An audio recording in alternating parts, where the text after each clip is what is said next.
everyone, and welcome back to another episode of the Queens of Ponderosa, where we outfit, outgay, and outslay every single week. Today we are in, a new set. We are. Alicia and Sam have finally finished our beautiful pink paradise, and it looks amazing. And it's just going to get better, too, because we're going to add our, decor back. But, I mean, the pink on pink on pink is so good. It looks so good. So good.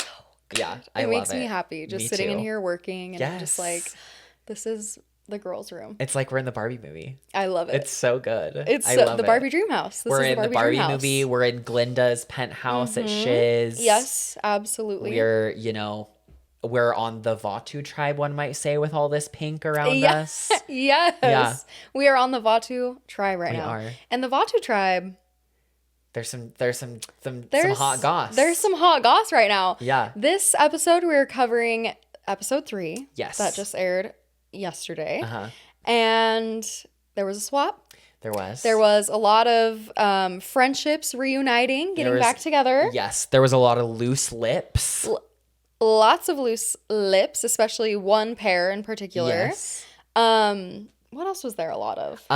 Well, maybe not on the episode. Oh. But for us, one development here is that Alicia and I are going to have wiki feet entries after this because, we're giving off some feet footage for free today. I know. You can't really see them, but our outfit of the week this week is that we have toe rings on in honor of Coach, and then later Charlie, who the toe ring was bequeathed to temporarily. So, we'll insert a picture. Take the screenshots now. Screen record right now, because that's the only footage you're getting of our feet for free.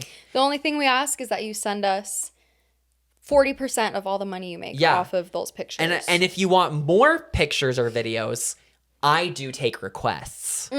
But this is the only footage you're getting for free. Okay. Yeah. So if you want more feet stuff, you have to talk to me, elsewhere. DM. All right, and we'll take care of it. Okay. That's not going to be on this show. It'll be on a different platform. But right now, you're welcome. And I've been taking really good care of my feet lately. Really? Well, I think I kind of subconsciously was thinking about it because of I knew we were going to show our feet on the pod this week. But I've been doing honestly, the only thing I've really been doing is I have a really, really nice body cream that I bought. And every morning and every night, what I do is I absolutely lather this up in that cream, and then I put a sock on it, so the whole day it can just sit and soak it up and absorb it.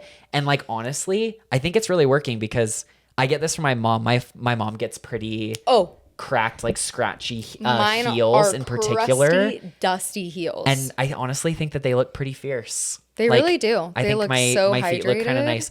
I do most of the time shave my feet, and I haven't shaved them in a while. But now that it's warm and summery outside, I'll probably start shaving them again. I just don't like hair on my feet. Totally. I don't really take care of my body hair anywhere else, but on my feet, I'm your feet. You're I'd rather just have them be dainty and feminine and just soft. Cute. Yeah, feet are so weird. They are weird. I have these weird calluses on my big toes. Really? Because I curl my toes. I curl them in. Look how I'm sitting right now. Oh, yeah. When I'm sitting, I curl them down onto the ground. It's so weird. Yeah. And then I have really crusty heels. So I'm going to need that body cream that you have. It's just CeraVe. Okay. Drugstore, but it's really good. I know. I tried to make it I have this very luxurious, super special it's just CeraVe. Korean skincare. It's just CeraVe from CVS. That's what I use to wash my face. Yeah. Oh, me too. The salicylic acid face wash, honey. Oh, she's that girl. Holy grail product. Holy grail for sure. She is that. I was gonna say I get calluses on the insides of my big toes as well because I'm a little bit pigeon-toed.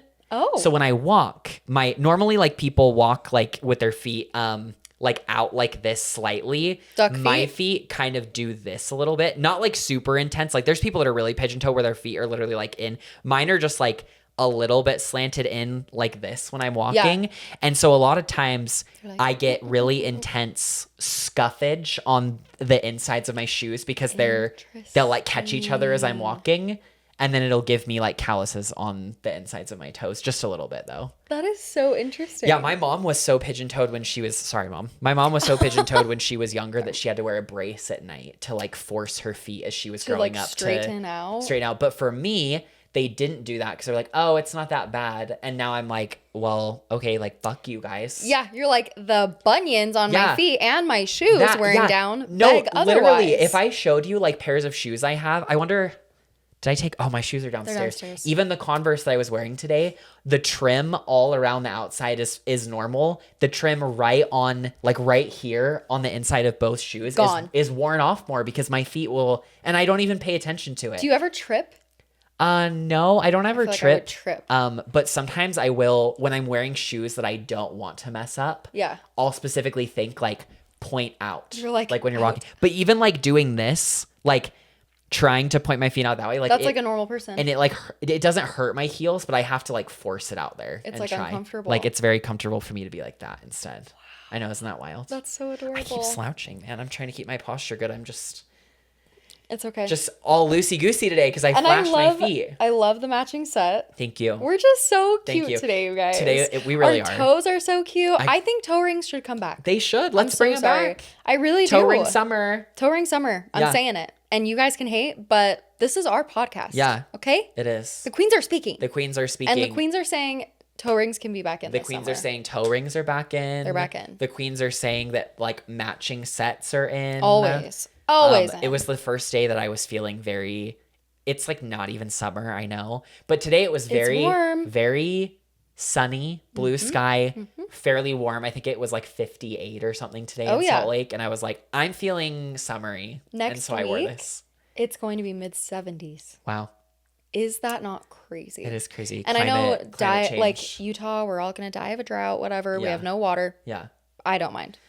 I'm so sorry. I do not mind. I've said the same thing too, where I'm like, listen, give me the sun. Climate change is real. It's bad. It's going to fuck a lot of things up. Yep. But if it means that it's never wintry in Utah ever toasty. Again, oops. I'm not upset about it. I never have to drive in the snow again. Oh no. That's so no. horrible. Oh my gosh, the Olympics are going to get canceled. Oh no. Oh no. Beaming. Climate change is real. Beaming. Climate change is real. Talk to your local politicians about it and make them believe in it too. Yes. But in the meantime, go catch some sun. The big Put on a matching set, go catch some sun. And I was going to say, if we're talking about climate change, I mean, my biggest fear of climate change is as the oceans rise, these iconic beaches in Fiji where they play Survivor are going to get... They're going to be gone. They're going to get covered up. Where are they going to play? Where are they going to go? There's no water here. Don't worry. Because Survivor it's a tale as old as time. There was the Big Bang, and there was Survivor. There was Jeff Probst. Yep, and that was it. So it's like it's a constant, and climate change, is taking over potentially one of the universe's founding principles, which is, outwit, outplay, outlast. I almost couldn't say outwit, outgay, outlast. Outwit, outgay, outfly. Outcry, and outslay forever. Yes. Okay. Enough rambling. This episode. Yes. As Alicia said, we're going to be recapping episode 3. Lots of stuff happened. Yep. I think that the very first thing that we should talk about. I gotta pull up my notes really quick. Yeah. I actually feel like there was something I wanted to talk to you about that happened. Am I thinking of something? Did I send you something on Instagram? Why do I just feel like there's something where I was like, oh, I sent this to Alicia. We should talk about it on the pod though. But maybe I'm wrong. Maybe I'm wrong. I just feel like there was something that happened during the week where I was like, oh my gosh, look at this. Talk to Alicia. But maybe not. Oh. I think, because I know I sent you that Mike White video where he was like on to the Tonight Show and he was like, the fans suck. But that happened before the season started, I think. Yeah, maybe I'm just hallucinating. I just feel like you're fine. Every once in a while, I'll see like an Instagram reel about something. And then I'm like, I should send this to Alicia and we should talk about it. But then I don't feel like it's ever consequential enough that I actually remember to do it. You have to do it. Okay. Even if it's not consequential. I mean, I think this is what it's about. Just us yapping about Survivor. Yeah. I think the only thing that I'm thinking of that has happened outside of the show that's been going on recently was just like Savannah finally being able to talk about 50 And we talked about that a little bit last week with her like exit interview and stuff. Did you hear more? Well, like nothing specific. I don't think that we didn't already talk about. I just feel like I saw more videos of her talking. And then like there was a video she did where she was giving like advice on like how she got cast. And then she was also like, there was a video where she was responding to like a lot of the like hatred that she was getting. Oh my gosh. With stuff. Yeah. But yeah, nothing substantial. I'm just out Wait, here I want to hear all of them. How did she get cast on the show? Well, I mean, I'd have to pull up that reel and talk about it. Got you. But she basically was like talking like, hey, if you are applying for Survivor, let me give you blah, blah, blah. I need it. I need the advice. Yeah. Because every time Jeff pops on the screen, he's like, you want to be out here? Apply now. I'm like, stop playing with me. Yeah, literally. If you want me out there, accept me. Please. Like, I'm not. Savannah. It's not because I'm not applying. Yeah. So she said, let's see, if I go to her reels right here. What did this queen say? Cast on a reality TV show, specifically Survivor. My credentials, I have applied for Survivor multiple times. I've gotten called back every single time, and I eventually got on the show last year. So I've been through the process quite a bit. Let's go. My first tip is going to be the most obvious, but I feel like so many people get it wrong or do it wrong. My number one tip: be yourself. One of the biggest mistakes I see when people create these videos is they are almost trying to be a little gimmicky or overly silly. You do not need to do that to stand out. Back in the olden days, that may have been the case, but for me and for a lot of my friends, we didn't do anything crazy. My video literally just started like this. What's up? My name's Savannah Louie, and I am a 31-year-old retired news anchor and reporter from Atlanta, Georgia. Here to tell you why I know I will be the next sole survivor. Selfie style. This is who I am. I'm gonna own my shit. And that entire 3-minute video was all filmed selfie style. You also need to be the most enthusiastic version of yourself, okay? So the way that I'm talking to you right now on camera, this is very engaging. I'm very high energy. I actually just had some coffee, like, let's go. I think for some people, it might be kind of hard to find that balance because yes, while you do want to be engaged, you don't want to be speaking in a way where it comes across as fake or phony. You know what I mean? Yeah. And before someone comments on here that I'm phony, okay, whatever, get over it. The last thing I'll say when it comes to being yourself, deliver whatever you're saying with confidence. And maybe this is just more geared towards me because my persona on the show was someone who is always very confident. You need to know who you are and you need to say it with your chest. You need to own that shit. How is production gonna know who you are if you don't even know who you are? You know what I mean? So to wrap this up, be yourself, which means no gimmicks, get rid of the gimmicks, be the most enthusiastic version of yourself, and know who you are and say it with your chest. Be proud to share yourself with these producers. They should be honored to know a little bit more about you. If this was a little too basic for you, do not worry. I have more tips coming up. So go follow Savannah for more tips. So yeah, I think that's like really good advice. Yeah. And it's really interesting to hear that something she would recommend is like being enthusiastic. Because I always wonder, will it come across fake, performative, phony? But then she was like, if you feel like I'm phony, get over it. Like it's part of the way that you demonstrate like your ability to be engaging to an audience, to tell a story. So yeah, that's like a little tidbit from Savannah. Well, they don't want to watch anyone that's like boring. Yeah. And I love that she's saying, don't like be fake and be something that you're not. Just be the most enthusiastic version of you. Yeah, definitely. You know, she's not saying like pretend that you're something and you're not. Yeah. I listened to oh my gosh, who was it that puts out a lot of tips? Is it Adam? No. Because I was gonna say Adam Klein teaches a class on it, and I know that production low-key hates him for doing it, but he has gotten so many people cast on the show. I know. With that class. Because you can have a one-on-one with Adam, and it depends on how much you want to pay. But I think like the lowest level is like you show him your video and he'll watch it and give you feedback. And then the next level is like he'll help you write your video and like put together your story. And then I think he reviews it with you once. And then above that is like coaching from like start to finish, of like creating the video and making revisions and re-reviewing the video. And then also coaching on like the interview process. I think I'm going to pay for that. Really? Not going to lie. Oh my gosh. Like, okay. Because I'm not joking. Yeah. I'm not joking. I'm not joking, bitch. What is that from? That's from RuPaul's Drag Race. That's Oh. Coco Montrese. You know Alyssa what? Edwards fighting. I do. I actually have seen that season. Yeah. I have been binge watching, because I love binge watching old shows, Yeah. like, and shows that you've seen over and over, whatever. For some reason, the one I'm binging, I've told you last week, was I Shouldn't Be Alive. It's just like this survival whatever show. I should be binging RuPaul's Drag Race. You should. Because that is the best. You should. Like, it's so good. You should be binging It's it fierce. because I think that similar to Survivor, as with a lot of shows, the quality of Drag Race, I think, has declined slightly over time. But I don't think it's as drastic because even this current season that's on, it took a little bit to grow on me. And now I am honestly loving it. Yeah, I that's good. love this group of girls. It's been really fun.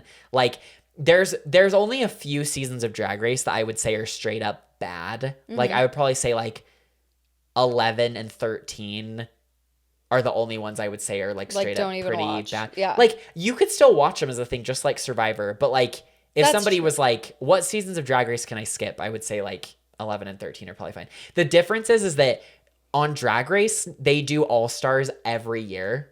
So there's always returning queens.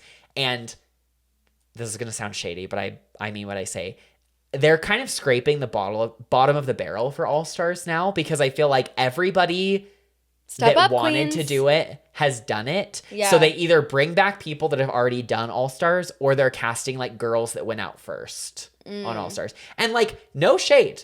You know, Sure. that's, I mean, I just said it was going to sound shady, but whatever. Like, it's great no that everybody shade. gets a chance to show off their drag and how Yeah. they've grown and stuff. But I'm like, it's called All Stars. Like, imagine if we had Survivor 50, All Stars in the hands of the fans, and we had like, I know some people would say unironically, yes, this sounds fierce. But imagine if we had like Francesca and Yeah. Reem and Big Wendy and Debbie. Zane Knight and, you know, all these iconic first boots. Carolina from Token Cheens. Oh, you're talking just and, first boots. Yeah. Yeah, like, I'm like, what? Imagine if they like cast those people Yeah. on All Stars. Because we've Mariah. said a lot of shit about Tiffany.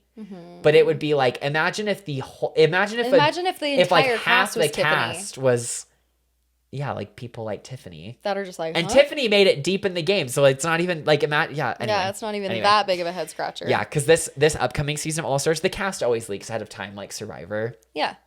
And some of these girls that are on, and listen, I'm not talented like them. They're all beautiful, talented. They look like Linda Evangelista. That's You're another quote. You're from- talented. I'm just saying, By like, the way. they can do makeup and this and that and that. Yeah. Like, they have so Drag many queens talents. can do everything. But there's so many queens on this upcoming season of All Stars that are like first or second boots. And the format for All Stars, they did it last year and they're doing it this year too. It's that they do 3 brackets of 6.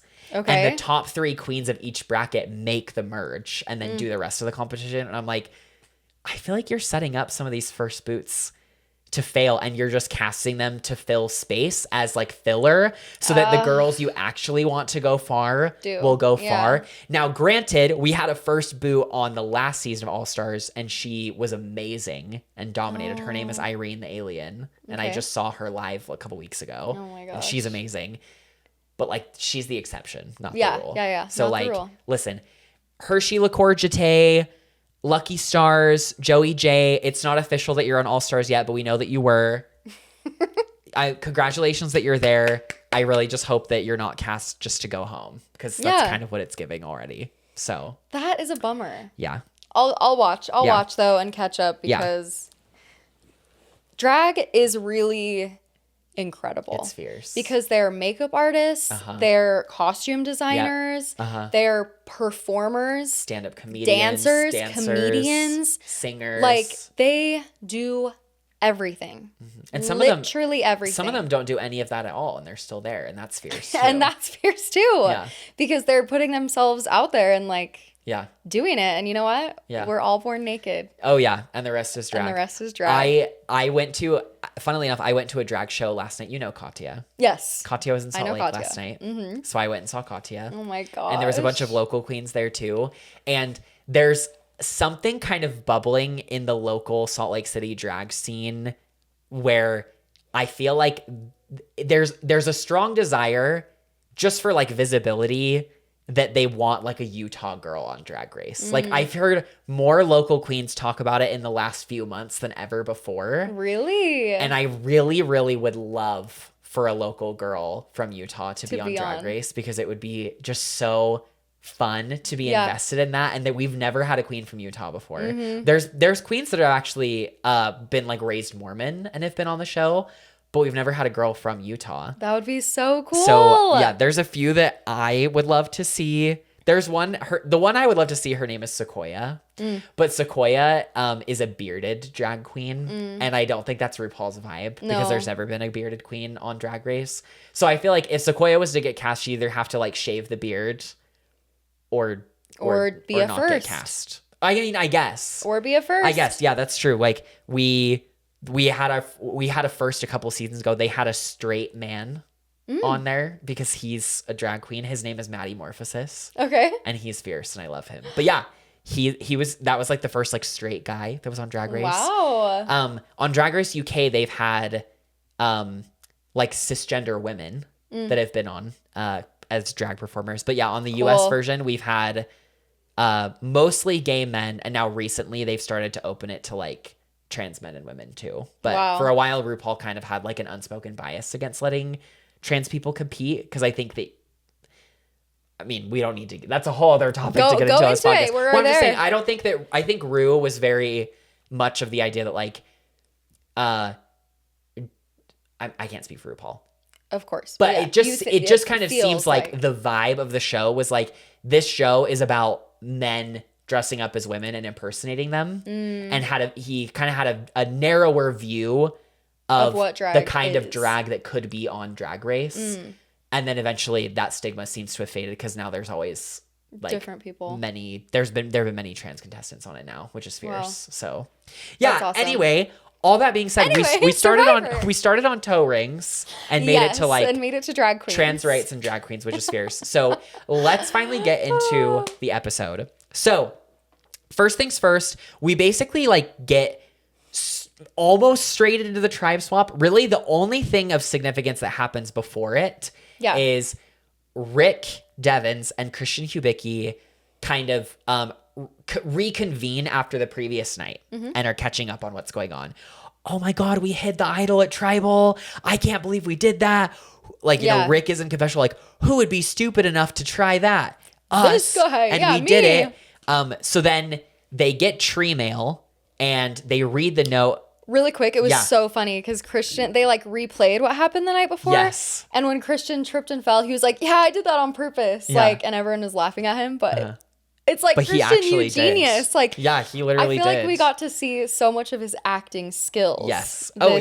This episode. Yeah, it's been crazy to watch how like charismatically, but like ruthlessly, he's been I love lying it. to I love, these love, people. love it. Yeah. Another thing we saw in this conversation is that Christian convinces Rick Devens to take the fall for the idol and like finding the idol and sending it to Aubrey. Because he's like, what we need to do is tell Suri and Emily. So it like solidifies this 4. Yes, which I thought was interesting.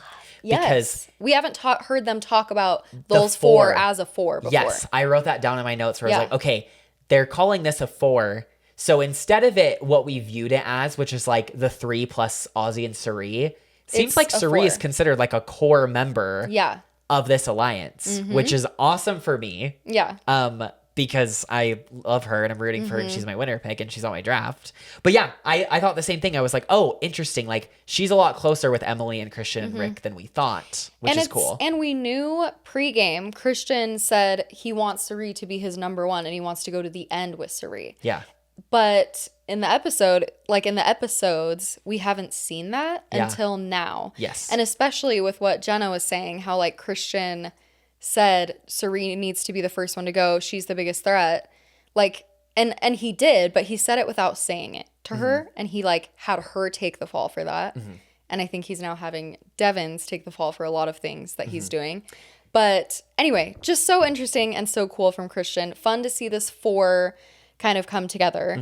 So Christian tells Rick Devens, like let's say you found the idol and sent it to Aubrey because you're the idol king and that's like your thing and that's believable. And Rick and Aubrey have a pre-existing relationship too. So it makes sense that he would send it to Aubrey. Yeah.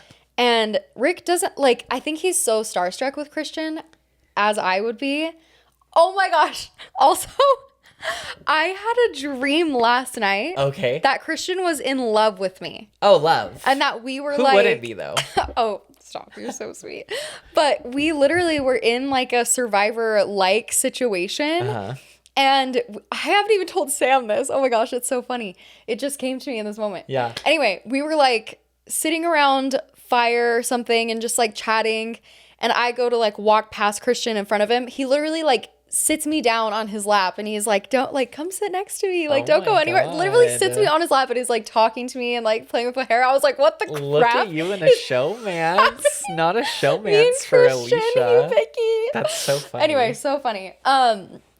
What I was gonna say about that. What the heck? We were talking about Rick. Anyway, yeah. Aubrey. And Rick is like, okay, I love this. I love this. Oh, yeah, because Rick is just starstruck with Christian. Yeah. Like, he doesn't even question this in the edit that we see. Yeah. He isn't like, he's like, yeah, okay, I'm down. but why wouldn't we say that, like, you found it? Because that's what happened, you know? But he's just like, okay, yeah, that's a good idea. That's a good idea. Yeah. And so they go to Sari. And Devins is telling Sari what happened. And Christian's like, what? What? Like, he's acting like he's hearing this for the first time. It kept cutting to him going. Have you seen that Judge Judy meme that's like that?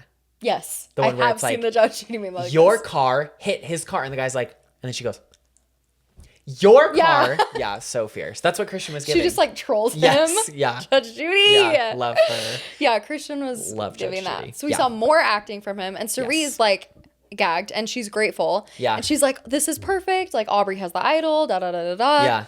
Because Cerie has a pre-existing relationship with Aubrey too. Yes. And pre-game, they both were kind of like, yeah, I'd work with her again. They're like, yeah, let's do this. Yeah. The only person they don't get to tell in this for is Emily flippin'. Yeah. And they go to the challenge. Yes. Not a challenge.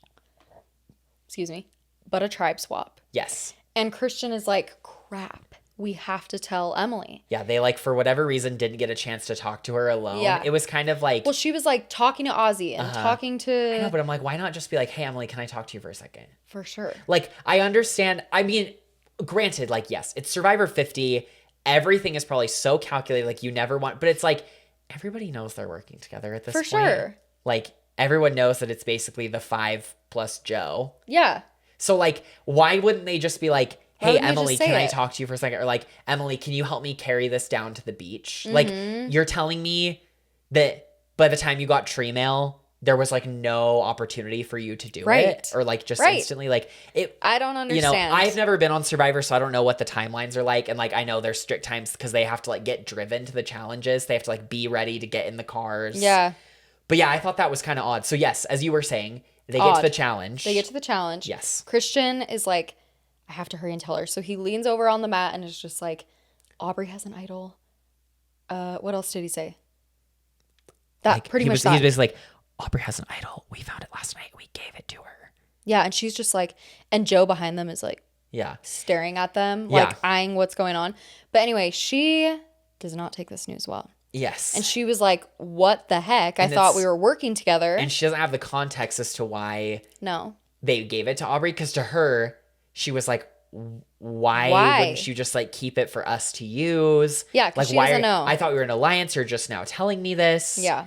And just before they're about to swap, like, yes. Huh? And they did that. So Rick and Christian are doing this because they're like preempting a swap, because the tree mail kind of makes it clear that that's what's happening. Yeah. So that's why they're like, okay, we have to hurry and tell Sari. We have to tell Emily. So that way, if they end up on a tribe with Aubrey, they can like pull her in and work with her just to make sure that we keep our group safe. Yeah, together. Yeah. Totally. Yeah. And so, she's not happy. Yes, Emily is not happy this. about this at all. Yeah. So then we get to the tribe swap, and I just want to say, I'll use a Jeffism here. Okay. Will you wrap it, please? No, I will not, because what I was just about to say. Can I get a little bit of this? Everyone's like, I'll use a Jeffism.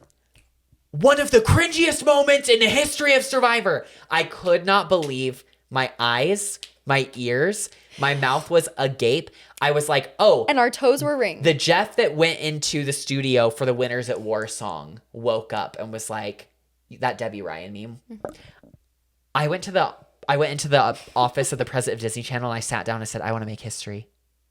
And that's what this is. That's what Jeff did. He was like, I walked into the studio with the whitest rapper that has ever lived, and I sat down and said, I want to make history. And that's what this is. I could not even believe what I was watching.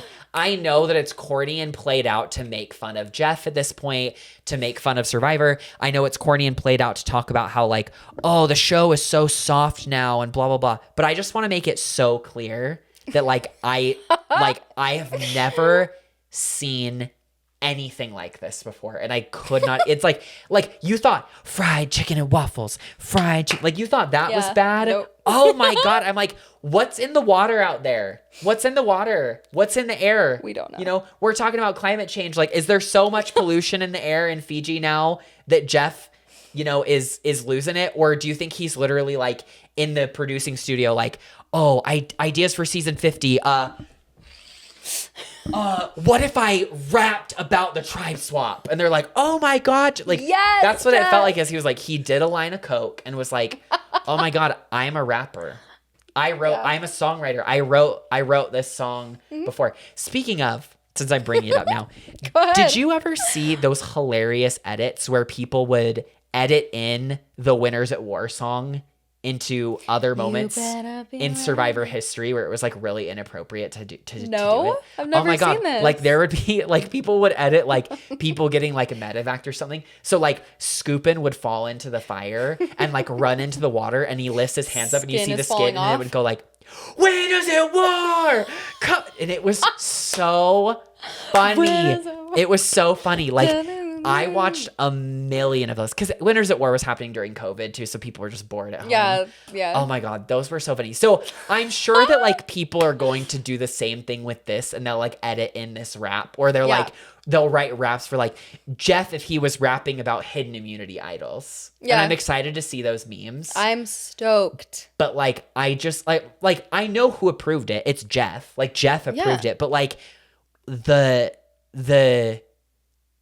audacity, the gumption, the gall, one might say, like my main takeaway from this, this will be my piece, is not all men, but always a man. Not all men will do something fucking stupid, but when someone does something fucking stupid, it's always a man. It's a man. Okay. It's a man. I don't want to hear it. The queen. Okay. The queen has spoken. Period. Should we wrap this up? Yeah, the episode is over. Episode's done. That's all I need to say. That's all. Bye, Q. Oh my God. Okay. The thing I will say about it. Yes, say it. I loved seeing everyone's faces. Because they were like. But they were like, okay, like this is, okay, you're kind of, like they were just leaning into it. And I think Jeff has just been like, you know what? We're just having fun, and I'm doing whatever I wanted. Because we didn't vote on that. Crazy. We did not vote on that. Oh, no. Listen. We didn't vote on Jeff rapping. I want to, like, if we're talking about things that we voted on, where was my option to specifically ban Jeff Probst from ever singing, rapping, rhyming, dancing, talking? Why couldn't we vote on that of like a season without Jeff speaking? You vote whatever. You vote however you want, girl. If I had the opportunity to silence Jeff Probst for a season, I think I would take it. To not hear him speak? Absolutely. What does he say that's interesting? He just like helps drive things. I could host Tribal Survivor councils? at this point. Listen, what's a metaphor for what you're feeling? Okay. It's so easy, girl. Okay. It's so easy. Okay. Every once in a while, you just have to be like, that's how you do it on Survivor. You better dig. Come on in. Like, listen. Come on in. Listen. Biggest blowout in Survivor history. Literally. Like, Jeff Honey. But there is just one and only Jeff Probst. Get an editor. Get Mike White into the writing room with you so that Mike White can shoot down all your ideas. Because we have Mike White to thank for fire tokens being a one-off thing. Because Jeff wanted to keep that shit up, and he specifically said that Mike White was the one that talked him out of it. Really? Yes. But he was like, I talked with Mike White, and Mike White was like, it was kind of stupid. Okay. And thank God for Mike White for that. So Mike White, next time you have a conversation with Jeff, tell him, the other thing that's stupid, you rapping. That was stupid. Let's not. That was a moment. It happened. It was scary. It was really scary. And it was. When Wendy Williams said that, she was having a vision of this specific moment in Survivor history, and she was scared. And so was I. Terrified. The confidence with which he rapped that. How many takes do you think it took him to do that? Do you think he did it on the first take? I do. You think he did it like a one-off, like he had it memorized? I think he had it memorized. I think he had it practiced and rehearsed. I think he could do it in his sleep. Yeah. Forwards and back, because he was so excited to do that. That would be my first question if I was doing an exit interview with Q. Before I asked him anything, I would say, Jeff rapping, number one, what was everybody's honest reaction to that? Number two, did you talk about it at camp? And number three, how many takes did it take? Yeah, good questions. I want to know. Good questions. And I'm like, I don't want the BS either, okay? Yeah. You played on 50. None of you fuckers are ever playing again. You're done. I don't think any of you are ever coming back to play Survivor ever again. Like, tell me the honest truth. How did you feel about it? Right. You already filmed it. They can't take you off the season. Tell me what you think. Tell me what you think. Be for real. Be for fucking real. Yeah. Be for real. Oh my God. Okay, thank you. He's having fun. He's having fun. He's having a good time. He's old. Jonathan was feeling it. Yeah. Dee was feeling it. Listen, Jonathan's feeling everything. Jonathan is the biggest. Jonathan just loves Jeff. Is the biggest kiss ass for Jeff on this season. And props to him. Okay. Because if that's what got him cast on the show again, besides also being like the Incredible Hulk, Captain America, whatever. Yeah. But like, listen, if you want to kiss up to production to get cast again, by all means. That's how you do it. If I was out there, you better believe that I would be doing the exact same thing so that I can play Survivor as many times as I want. Absolutely. I talk so much shit. Whenever I watch the episode, I'm always like, oh my God, if that happened when I was there, you could not pay me to react the way, like, I would. To be like, and then internally I'm like, no, you would. I would be freaking You would, because you would want production to like you so that they would invite you to play again. And production, if you're seeing this, you didn't see it. Yeah. You didn't see it. There's no plotting happening here. I'm if so enthusiastic about everything that Jeff is doing. Yeah. I absolutely love him. Absolutely just cannot fathom a world in which Jeff Probst does not rap every single season from now on. I want that to be my alarm when I wake up and when I listen to it to go to sleep. I think he should rap the instructions for every challenge. Please. Period. Please. Okay. I will be his exclusive snapper. Maybe with beatboxer? Maybe with Zach Bryan visiting the beach next week. Zach Brown. Whatever. What did I say? Zach Bryan. Oh, yes. Okay, you're right. Oh, I like Zach Bryan. Yeah, me too. Okay, Zach Brown, I haven't listened to much, y'all. Wait, hold on. Wait, Zach Brown or Zach Brown Band? Zach Brown Band. Wait, who is coming to the island next week? Zach Brown Band. The guy. Zach. I think he's just Zach. Is his name Zach Bryan? No. Zach Bryan is the hot blonde one. Zach Brown is coming to the island. So that one. So the guy that sings I got my toes in the water, ass in the sand. Yeah, but wait, what's the one song I know? World. You know I love my chicken fried. Yeah, that one. Yes. Cold beer on Friday night. Hey, a pair of jeans that fit just right, and the radio. Oh yeah, listen. I'm not super into like bro country. Yeah. If you are, I'm sorry. That's what I grew up on. Love.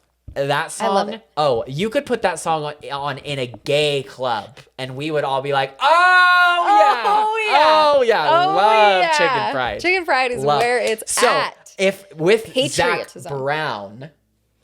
Zach Brown next week, maybe we'll get another musical Jeff moment. Please no. Maybe Zach Brown will be playing the guitar, and Angelina, because she loves the spotlight, will be in the back like. Yes. And then Jeff will be like rapping like yeah, crazy. Okay, with that. It was hilarious. Yeah. Let's get into our new tribes. Yes. So I wrote these down. Let's get into it. So we have 3 new tribes of 7. So we get the new tribes. Charlie. Sela. So the new Sela tribe is Charlie, Dee, Rizzo, Camilla, Suri, Jonathan, and Rick. The new Kahlo, the blue-green teal tribe is Aubrey, Joe, Genevieve, Coach, Chrissy, Colby, and Tiffany. And then Vatu, the new pink fuchsia tribe, is Christian, Mike, Emily, Angelina, Ozzy, Stephanie, and Q. First thing that I want to talk to you about is, I guess it's technically like a couple things. Sure. Obviously, number one, like, how do we feel about the new tribes? Who does this benefit? Who does this hurt? And like, where do we see the tribes as far as challenges? Because we kind of got a snapshot of what their dynamics are like. I don't necessarily know if we need to speculate on that, but like challenges. Yeah. Who do we think will struggle? So general thoughts, who did the swap help? Who did it hurt? Challenge strength. Let's pull it apart a little bit. Kahlo is overpowered. You think when it Kahlo comes to is? strength. With Joe, Coach, Colby, Chrissy, Tiffany, and Genevieve, and Aubrey, whatever. I don't think she'll add a lot in challenges. Yeah. But that group in challenges, they're strong. Yeah. Like, I think they're super strong. Yeah. I actually think that as far as challenge strength, the tribes were pretty even, give or take. I do think that you're right in that Kahlo is pretty strong.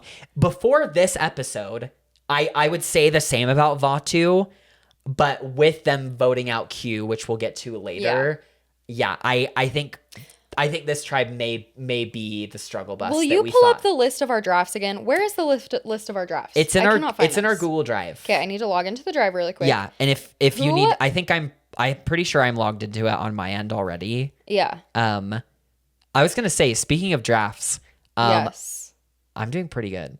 I'm 10 points ahead of you. Destroyed. I haven't updated the points for this episode yet, but episodes 1 and 2, my team has 78 points and you have 68 points. Thanks, babe. So I'm feeling pretty good.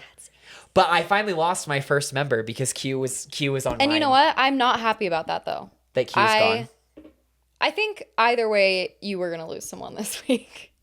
With the options that were on the table. Yeah, that's true. The options that were on the table, you were going to lose someone this week, which I needed to catch a beat and just get more points. Are you just trying to remember who's on your list? Yes.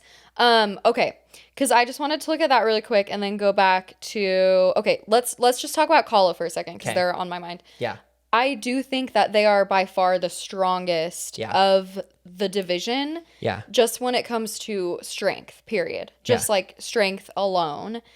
I don't think we're going to see them in tribal. Yeah. Which is a little bit unfortunate. Just because this is the Pillars of Honor tribe. Oh my God. Don't even get me started on that. With Joe and Coach nearly in tears when they see each other and they're so happy and they shake each other. Give me a break. Joe needed this break. Who did this help? Joe. Oh, yeah. This helped Joe immensely. Yes, because Joe, if they went to tribal again, Joe was out. If Sela lost another challenge, Joe was out. And wait, who came over with him onto Sela? No one. Like from Sela to Kahlo? No one. He's alone. Yeah, he's alone. So no one's even there to spill what's going on about Joe. And I don't even think Coach and Jonathan would, Coach and Colby would care. They might not. Yeah. But at least it would sway other people from maybe working with him or whatever. Yeah, I guess. But I think this saved Joe's butt. Oh yeah, most definitely. Swap. Joe benefited. Maybe not the most. I think Angelina benefited the most. But Joe is up there. I totally agree. Yeah, I think just looking at this tribe, it benefited Joe. Because nobody wanted to work with him, and now he's in a majority because Coach says later on, we can kind of just mix and match things as they go. Yeah. Coach later on, he has this sickening, not in the good way, not in the gay way, this gross conversation with Joe where it's like, oh my God, when I saw you on 48 and you were talking about honor and integrity, that's why I'm out here. No lie. That's what inspired me to come back out. I just wanted to work with you so bad. And I'm like, I literally had a freak out about this last week. Do I have to do it again? I know. Coach, be for fucking real. Be serious. Where do you think you are? What planet do you live on, honey? His own. It is crazy. Do you know Las Culturistas? No. That podcast do you know Bowen Yang and Matt Rogers? No. Do you watch do you watch SNL? Saturday Night Live? No. Okay. Anything else? Well, anyway. Bowen Yang and Matt Rogers, they're two gay best friends. If I saw pictures. Bowen Yang is on SNL. But I see like some. They have a podcast called Las Culturistas that is amazing. And like, you know how our like thing that we do is like Queen of the Week. Yes. Their thing that they do every single week with their guests is something called I Don't Think So, Honey, where they give the guests like 2 minutes to rant about a topic. Love. And the point I was going to make is when I get invited on Las Culturistas, because I will. Yes. Because I also just bought a guitar and I'm going to become a pop star in less than a year. So be ready. When I learn how to play the guitar and sing and when I fix my body, it's over for all of you. Okay. So everybody shut up. Not fix my body. When I continue turning my body into a body that is strong from going to the gym, because all bodies are beautiful. Whatever, okay? Whatever. What I was going to say is my I don't think so, honey is going to be I don't think so, honey. People that play reality competition TV shows and talk about, I want to be honest. I want to leave with my integrity. I am never, ever going to turn my back on anybody. Bitch, be for fucking real. Can you be serious? Be serious. What game are we playing? Liar. What game are we playing? Coach, you are literally going to lie to people like tomorrow. Tomorrow. When your tribe goes to tribal and you're going to bat to save Chrissy, you're telling me that honor and integrity means that you're going to be like, oh, I'll absolutely vote Chrissy out. And then you don't do it. Mm-hmm. It's like an inherently hypocritical way to play the game. Because listen, love Joe. He's a great dad. He's super hot. Hello, Joe. Call me. Yes, we love you, Joe. Even on 48, we want to talk honor and integrity. How many of your allies, Joe, did you turn your back on and blindside? Mm-hmm. Yeah. And lie to? Yeah. And are you for real? And it was under the manipulation of Kyle, because Kyle convinced him that like David had turned against him and all these people are turning against him. God. So he has to turn against him. That was like the only way he could convince Joe to play Survivor on like some level. Otherwise he would not have. So the thing is, I think Joe has to be forced to play that game and be lied to. The difference between him and Coach is Coach genuinely believes he is playing a game of integrity and honor and whatever, loyalty, and he's not. Yeah. So it's like Coach is on a different level of like delusion. Oh yeah. Which we whatever. Yeah. We love you, Coach. This is why he's here. He is not disappointing and he's doing the exact same thing, but he was drooling over Joe. He was salivating. You watch season 5 of Drag Race? Yes. With Jinx Monsoon? Yes. The challenge where they're doing their perfume commercials. Yes. And Jinx's is called Delusion. And so her commercial ends with her going, Delusion, convince yourself. I'm like, that's the perfume that Coach is wearing. He's wearing that perfume going into the season. He's snorting it during the pregame. He drinks that. Oh yeah, he's convincing himself big time. Coach, love you. This toe ring would never bequeath to you based on this behavior. You're not getting my toe. You're not getting my toe ring, honey. No, honey. I don't think so, honey. No. That was way more than 2 minutes. I don't think so, honey. Yeah. I still want to see pictures of them. Oh, sorry. Yeah. And I need to listen to this podcast. Continue. But yeah, Warriors Code. That's what he said. This is the tribe of Warriors Code. The only person they're missing? Jonathan. Yeah. That's the only one of them that they're missing. Okay, oh, you know Bowen Yang from Wicked. Yes, I recognize them, and I need to listen to their podcast. Okay. They're fierce. I think they had Parv on their podcast at one point. What? I'm pretty sure they watched Survivor. I'm like almost positive that Parv was on it. That's amazing. Yeah. Good for her. Love you, Parv. Other thing, we can just dive into everything about the tribes that happen. We'll do Vatu last because they go to tribal. Yeah. For sure. Other thing with Kahlo, coaching Chrissy. Yeah. I liked this scene. Yeah. Yeah. It made me heartbreak a little bit for her. Yeah. Just because you see her get so triggered by her season. Yeah. Anyway, so Coach, Colby, and Chrissy are walking on a path. And Coach says in a very roundabout, not straightforward, not straight up, not warrior code-like way, that she is being too much. But he did it in a very like soft way. Chrissy, just... You need to just... And she like, was like... Oh, I'm calm. I feel good. No, just like... No, just Chrissy. She's like, no, what? Like, quiet down. Am I talking too loud? Yeah. And he's like, no, just, on the last tribe, it was like you were just talking a lot. And she was like, oh. I was. Yeah. Yeah. And Colby's just like walking in the background listening to all of this. Anyway, she was just like, okay, yeah. Yeah. They get back to camp. Tears. Yeah. What were you going to say? I was going to say, because the reason that he does this is because he links up with Joe and Colby and is like, he has a confessional where he's like, if we went to tribal, Chrissy would have gone. Yeah, she would be out the window. And that's not good because Chrissy's our fourth, so we have majority of this tribe. Yeah. So I need to talk to Chrissy, make sure that she doesn't do anything to maybe get Colby or Joe to want to vote her out. Yeah. So, yeah. So she gets to camp crying. Yes. And who sees her? Genevieve. Genevieve is like looking at her and she's like, can we just have a girls' talk down by the beach? So Genevieve and Chrissy and Aubrey go. So it's a girls' talk minus Tiffany. Where is Tiffany? No one knows. She shows up later. She does show up later. She shows up later. She actually did get some screen time. She did. Yeah. Which was nice. And it was kind of fierce. Yeah, it really was. It really was. Yeah. But yeah, she's not there for this conversation. Yeah. But Chrissy starts crying and she's just like, I have a good life. Like, I have a great job. I have a great family. I have great friends. Like, I love my life. And I come out here and torture myself. Yeah.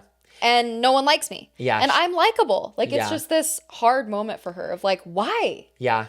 Yeah, it's definitely something that I related to a lot as well. Obviously, I haven't been on reality TV. I've been in situations many times where I have felt really similar to Chrissy of like, I feel like the people in this group don't like me. And like, it's funny because I feel like I've actually had similar conversations with Josh, where Josh has been the coach and I've been the Chrissy, where he's saying it with so much love, but he's like, babe, like, you're kind of being a lot. And it's something I've genuinely had to work on, not me having my like survivor crying moment. Yeah. This would be my moment in the confessional where they do like the flashbacks and be like, growing up I was never liked. But like, no, I really did relate to Chrissy here because, and I'm sure tons of people do because everybody feels excluded at some point. But yeah, I was like, if you can't already tell from listening to this podcast, I'm a pretty loud person. I have a pretty big personality. Yeah. It's very easy for me to get passionate. I can go from like, when I say 0 to 100, not like getting angry, but like I can be really chill and then all of a sudden be like, oh my God. Like, yeah. And so I know what it's like to just like be yourself and then like how much it hurts. Yeah. Like I'm even thinking, we've been talking about Drag Race so much. One of my favorite queens from Drag Race, her name is Jan. Jan Sport is her full name, but since Jan Sport you haven't seen, she's on season 12. I was like, I don't know Jan. Okay. I love Jan. And one of her storylines, she comes back for an all-star season and she keeps getting critiques from the judges where they're like, what you're giving, like you are giving us a lot and it's coming across as like inauthentic. We want to see the real you. And she goes back and is like, I'm kind of at a loss to what to do because they keep saying like, we want to see you. It's coming across as like too much fake, this, that. And she's like, this is literally my personality. Oh. And I related to that so hard because I have felt exactly like that, where it's like you're being a lot. Yeah. And I'm like, oh my God, like this is literally myself. Just my personality. Like I wasn't even trying to like put up a front or be this or that or anything. So like, all that being said, then also add on top too that I'm sure this is a factor that like on her original season, I wouldn't say Chrissy was edited as a villain, but for a lot of the later parts of her season, she is in opposition to Ben, who had an overwhelmingly positive hero edit, who they low-key rig the game for to win. And I'm sure that probably impacted too, because not only was she disliked by the contestants on her first season, I don't think Chrissy had necessarily great reception from the fans because the fans, like Charlie said, pissed me off. Yeah. That was the first time I agreed with Charlie ever when Jeff was like, how do you feel about this? And Charlie was like, honestly, the fans are pissing me off because everything that they vote for is not what I want. And I was like, same girl, same. So all that being said, I really related to Chrissy here. Yeah. I felt the pain. I really like Chrissy. Maybe that's why I like her, because I kind of just relate to this idea of feeling like you're being yourself, people don't like you, and then you kind of feel like you have to be defensive because you're like, well, I'm just being myself, and that makes people dislike you even more. And you're like, oh my God, like I can't win. Like I was being myself, you don't like me. I'm pushing back against the things that you were saying. Yeah. And now you don't like me more. Yeah. Like, totally. Yeah, it's tough. Yeah. And I think I initially am just like, why do you even relate to her? Because those things that you mentioned about yourself, that you like have a big personality, you have strong opinions, you're very passionate. Those are things I love about you. Oh, thank you, baby. So I think you're welcome. I think with the right people, it is just like magic, right? Because I mean, if you think about Carolyn, for example. Oh, yeah. If she were not on a tribe with Jam Jam and Carson, it would be a completely different story. Yes. It would be like a way different narrative. And so what's so hard for Chrissy is she's just happened to be put with people both times that they don't mesh with her big personality, or they don't mesh with her. Yeah. And it's just not like working. Yeah. You know? Yeah. And so I think for her, what causes this huge emotional reaction is it like affirms her fear. Yes. And it affirms this last experience that she had, that it's like, Everything that wasn't just a one-off. Everything they said about me is true. Is true. Oh, yeah. Yeah. And it's not. That's the thing. The Like, inner saboteur. yes. RuPaul loves to talk about the inner saboteur. The inner saboteur is a real thing. Oh, yeah. And so, and I've related with her too. Like, I think being too much can be like a triggering like phrase or sentence for people, where it just like, it triggers that feeling of like, oh no, but I'm being myself. Yeah. And I don't want to have to like water myself down or tone down who I am just to like fit in or be accepted. I want to just be me. Yeah. So I think that phrase can be really like, you know. And she shares this emotional moment with Genevieve and Aubrey, which is so interesting because we still haven't seen them mend, and they have not mended. Yeah. In the episode. I'm not talking like post game. But anyway, I just really felt for Chrissy. It was nice that Coach really has her back. Yes. And I didn't get, what did she say about Coach telling her that? Was she like appreciative? I can't remember if she talked like in the conversation before the confessional, she takes it on the chin at first and is like, oh, okay. Like, okay. Thanks. Yeah. Got it. Yeah. And then later is when she kind of like breaks down, because I feel like she thinks about it and ruminates on it, which is normal. Like anybody would do that. Hurt. Yeah. Something else about this conversation that confirmed something to me.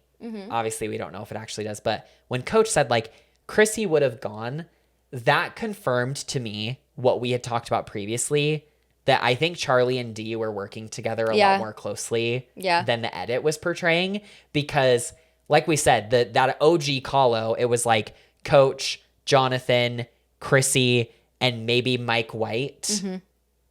And then we saw that clip of Mike White and Charlie talking. So, and then the edit kind of made it seem like it was Camilla, Dee, and Tiffany on their own. And I feel like that was... And then, yes, we did get the clip later of Chrissy like annoying people. Yeah. But with Coach saying straight up like she would have gone. Yeah, he like affirms that for made real. me be like, oh, okay, like...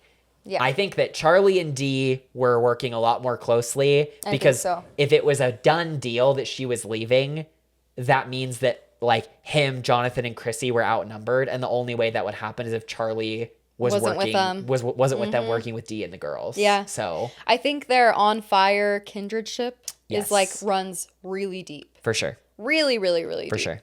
Which is interesting. Yeah. Because Dee is like a massive, massive threat. And now she's the only winner left. Like, she's cooked. Maybe. Yeah, we'll have to see.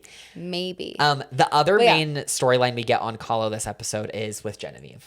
Okay, so Coach has already established that there is this Coach, Colby, Joe, Chrissy majority. I guess one thing that we can talk about really briefly before we get into Genevieve is we have a little heroes versus villains reunion between Coach and Colby. That was cute. They relive the moment of like Coach humiliating Colby and like, you know, it's funny. But Colby's like, I actually don't really have a problem with Coach. Yeah, he's like, we're cool. So if we thought there was any rivalry or bad blood, it's not there. Yeah.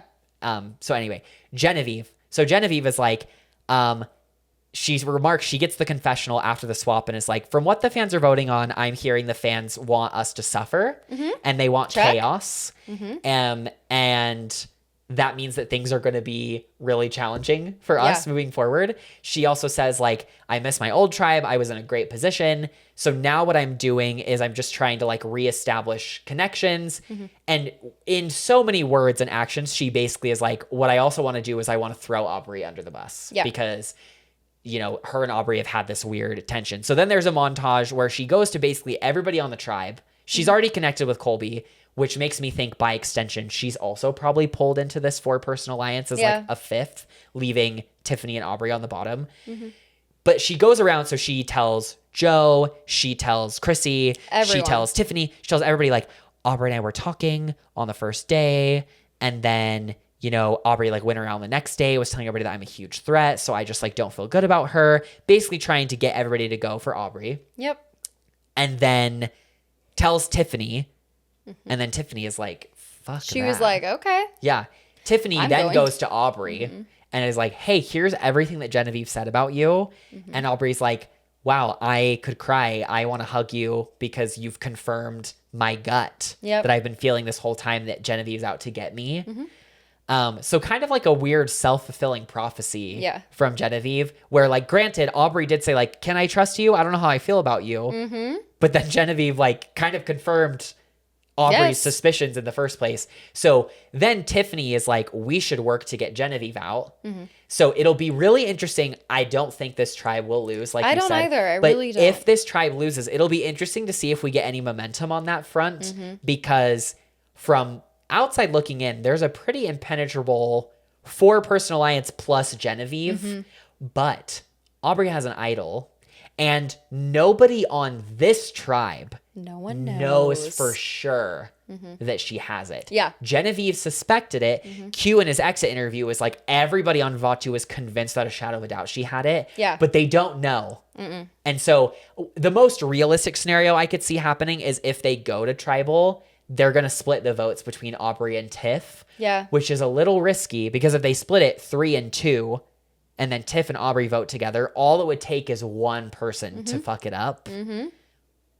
But we'll have to see. We'll have to see. We'll have to see. And it's like, we do have to pay attention to the edit because they did put in enough like time and airtime to this scenario that's like building. Yeah. Will anything come from it? I don't know because I don't think they'll lose. Yeah. But if they do, it could be something. Yes. It really could be something interesting just to see how it plays out. We know that Coach, Joe, and Colby are impenetrable. Yep. Chrissy And too, Chrissy. probably. Yeah. And Chrissy. I think Chrissy will ride with them. Colby and Genevieve have been super tight on Vatu. Unless old Vatu. Chrissy somehow like flips over with Aubrey and Tiffany because she could have had this emotional moment and she might realize like, I'm just in with these guys, but I think I would be the first to go of them. Like, I don't know. I don't think it'd be a great move on her part to do that. I don't either.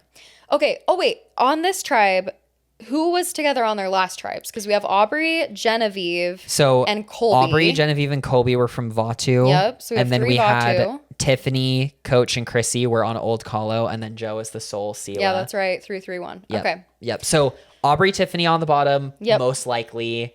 But we'll have to see if they actually go to tribal. They've got something in their pocket. How those dynamics play out. Yeah. I guess the only other thing that I'll mention that doesn't really have to do with the game, but Chrissy opened up about her cancer journey. Yes, that too. Where she learned from a doctor that she had, I should have written it down, but she basically has a specific gene that makes her much more likely to develop breast and ovarian cancer. Yeah. So she ended up, how many months before the game? It sounded like it was like, I don't know, like but 3 years ago. It was really recent, I thought. Or maybe she said 3 years ago is when she got the call and it was like 8 months ago that she... Perhaps. It was fairly recent. In the last, we'll just say few years to be safe. Sure.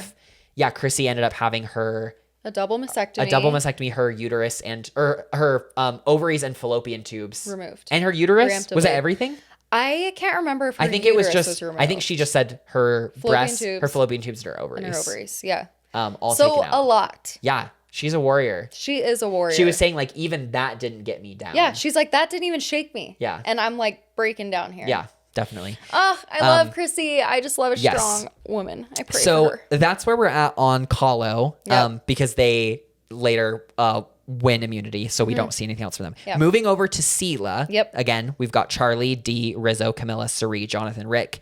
So an interesting layout here. We've got 4 old Kalos. Yep. With Charlie, Dee, Camilla, and Jonathan. Got 2 old Sela, Cirie, and Rick, and then we've got 1 Vatu. Yeah. Rizzo. Who does this help here? So I think It helps Dee, I think. I'm actually a little But bit. they might be willing to vote her out? Yeah, Question mark? I'm a little bit unsure. Like, so going back to Kahlo, like we said, this definitely helped Joe. It helped Chrissy. I think that Coach and Colby were safe no matter what. I think that it hurt Tiffany.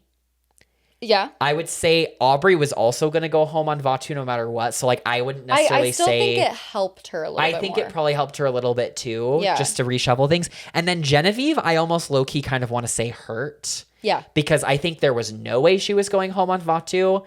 I think that with her potential, like, you know, we said loose lips is the theme of the episode, it could come back to get her. Yes. So, anyway, Sela, who does this help? Who does this hurt? My initial thought is it hurts Rizzo. Yes. Because Rizzo, He's the solo they Kahlo. needed his vote because Coach and Colby both didn't have votes. See, that's another thing that's interesting that we didn't talk about. What? If Kahlo goes to tribal, they would have to split the votes 2, 2, and 2 because Colby doesn't have a vote. So they would have to split That's it. so true. Like 2 on Aubrey and Tiffany vote whoever, 2 on Aubrey, 2 on Tiff. Interesting. Yeah. So I just realized that. So a Kahlo tribal could be really interesting. It could be interesting. Anyway, sorry, I keep going back to Kahlo. You're fine. I think it hurts Rizzo because he was a much needed number for the Colby alliance on Old Vatu. Yeah. And he's the only one left from his tribe. Yes. And it's like he's already in a hard position coming from 49. Yes. Excuse me. He like finally got footing in relationships, made his way into majority, and now he's alone again. Yes. Like not only being the 49er, Yes. but he has no one from Kahlo. Yeah. And no pre-existing connections. Interesting that we also didn't get any of his thoughts on Savannah leaving. I know. It cut to him when they said Savannah went home and he just like looked down. Yeah. But that was it. Yeah. You know? Yeah. Interesting. I also think it hurts Cirie and Rick. I think so too. They were in the majority on Old This Sela. is not good for Cirie. Yeah. At all. I did yell some expletives at the TV during the Dee Jonathan conversation. Yeah. Because Dee and Jonathan were very into the idea of getting Cirie out if they lose. Yep. Dee's like, my friend was like, if you ever end up on a tribe with Cirie, which was crazy that like she was openly talking about casting with a friend. It makes me realize that I think players are a lot more loosey-goosey with casting, maybe since they're returnees. I think with they returning are. seasons for sure. Because I'm like, oh my God, I thought that it was basically like if you tell anybody that you're on the show besides your family or your partner, like we're going to drop you. Maybe with returners, they just don't care as much. But yeah. Or maybe they were talking like in a hypothetical. I don't know. Sure. I don't know. But yeah, it definitely hurts Cirie because, you know, Dee was like, if you're ever on a tribe, my friend was like, if you're ever on a tribe with Cirie. And Dee was like, the problem is that I love Cirie. Yeah. I love her. And Jonathan was really the one that was like, that's why we have to get her out. That's why. That's why she's like, magic. I was like, fuck you, Jonathan. Fuck you, Dee. I was so mad. But yeah. I think, so I think it hurts Cirie and Rick. It hurts them bad. Camilla, Dee, Charlie, Jonathan, like, I wouldn't necessarily say, like, I don't think Jonathan or Charlie were going home no matter what. So I don't know if I could say it, like, helps. I do think it helped Camilla. Okay.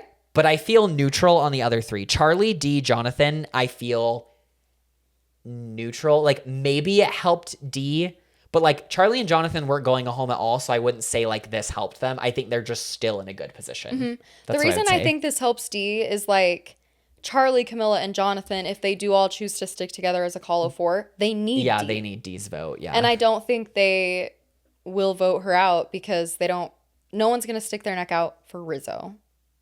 I mean, Charlie is like, I like Rizzo, and Rizzo tried to play ball. Alicia. Yes. This was crazy.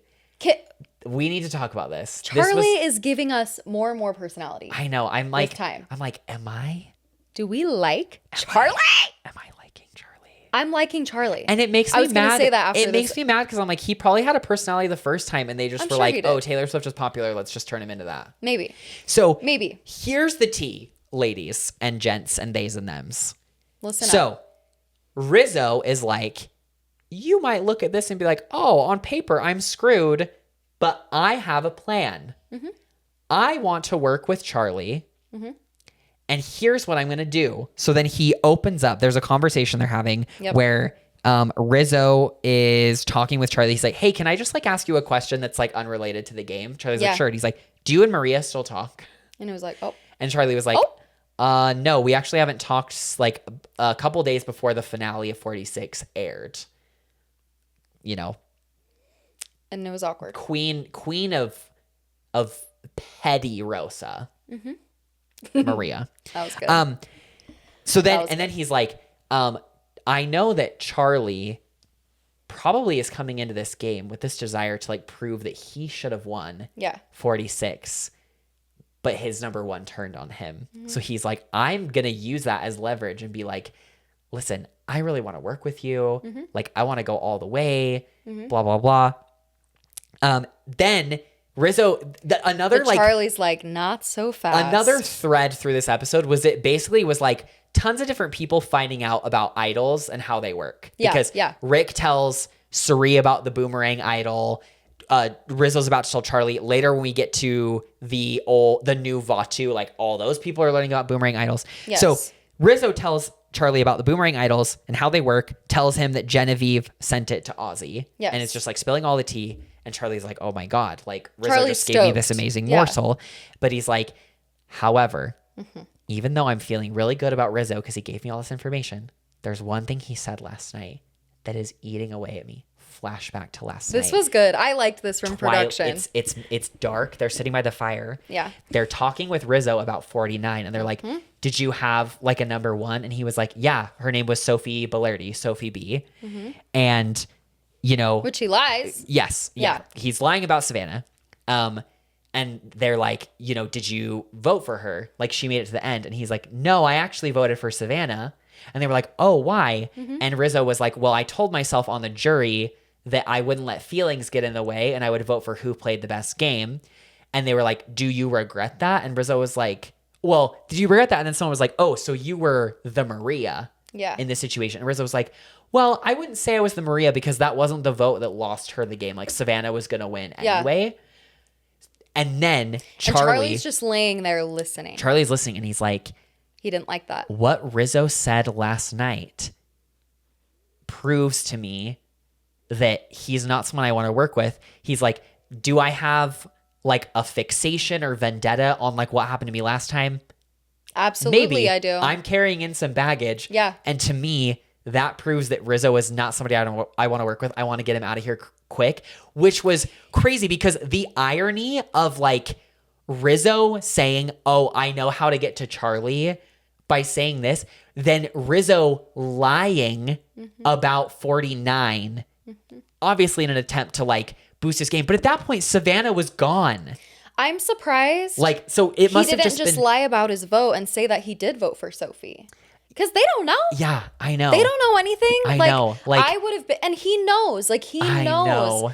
And I think it was maybe just a moment of like slip up where he didn't like fully think that through. Oh, definitely not. Because I think, obviously, if he knew the repercussions of what he said, he would have been like, yes, yeah, I voted for Sophie. Or like, no, Savannah was actually my number one.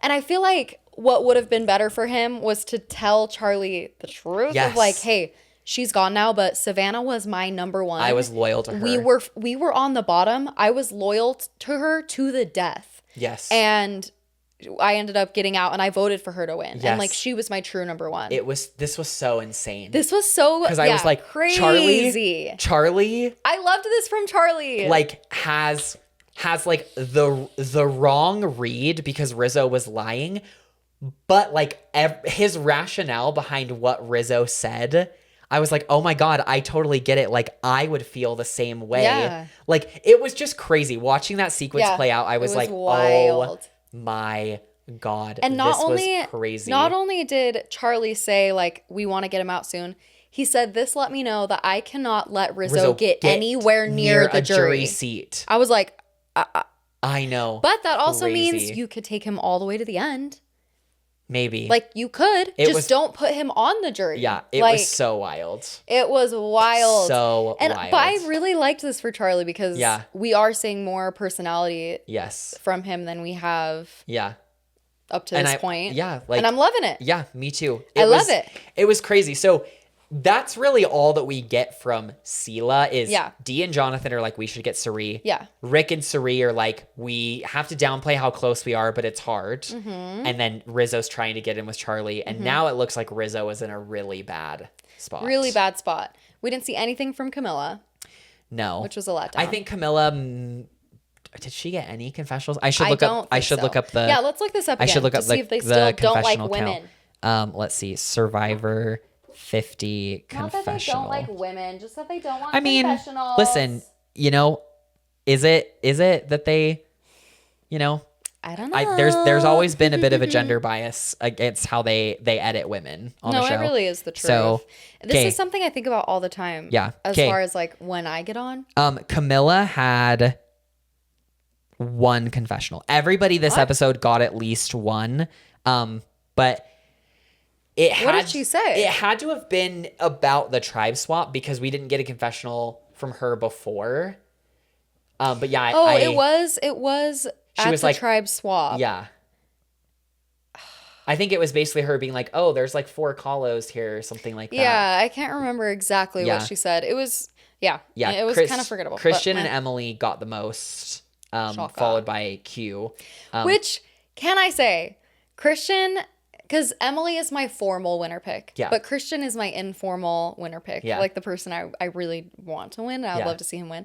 I'm so just like stoked on them. Yeah. Like and how much airtime they're getting right now because I love them so much. So let's move on finally to the new Vatu. Because that's basically where we're left with really quickly, Sela. how do you think they'll do with strength? Sela? I mean, they have Jonathan who could win as soon as I saw what the tribe looked like, I was like, they're not going to go to tribal, and thank God Suri's on that tribe. Yeah. Like, maybe, yes, I could see them losing a challenge, but it's like, if you've got Jonathan, Dee, and Charlie and Devon's are isn't all strong. Bad. Yeah, and then you also have Camilla, who's so good at puzzles, as we saw. Like, Camilla carried her Puzzle tribe queen. this episode. They broke the Sela immunity curse and won immunity, and chickens.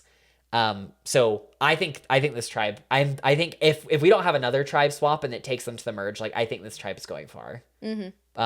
But obviously I think so we'll have too. to see. Dee and Jonathan, if you cut Suri, you're dead to me. Yeah, you're dead to me.